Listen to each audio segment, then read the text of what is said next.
In a triangle ABC, tan A, tan B, tan C की value अगर K है तो what is the value of cot A, cot B, cot C?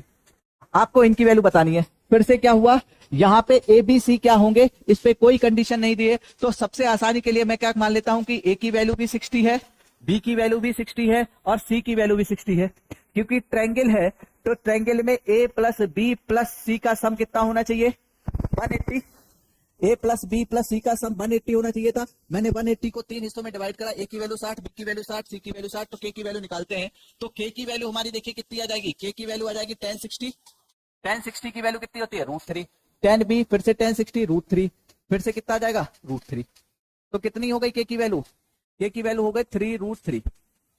K की value कितनी हो गई, 3√3। लेकिन मुझे तो किसकी वैल्यू चाहिए, cot A, cot B, cot C की वैल्यू चाहिए। ये आ गया 3 cot। अब मुझे वैल्यू चाहिए cot A into cot B into cot C। इसको मैं क्या लिख सकता हूं, अब A B C तो हमारे वही है, तो ये क्या आ जाएगा, cot 60 into cot 60 into cot 60। ये 60 आ गया क्योंकि A B C की वैल्यू 60 ली थी, तो वही तो A B C यहां लिखा है, तो 60 लगा दी सबकी वैल्यू। ये cot है, तो cot 60 की वैल्यू, tan 60 की वैल्यू √3 है, तो cot की कितनी आ जाएगी, 1/√3। फिर इसकी भी वैल्यू कितनी आ जाएगी, 1/√3। इसकी भी वैल्यू कितनी आ जाएगी, 1/√3। ये कितना हो गया अपॉन में, 1/3√3। और 1/3√3, 3√3 की वैल्यू कितनी है, K। तो कितना आंसर आ गया इसका, 1/K। कौन सा ऑप्शन हो गया, बी ऑप्शन हो गया।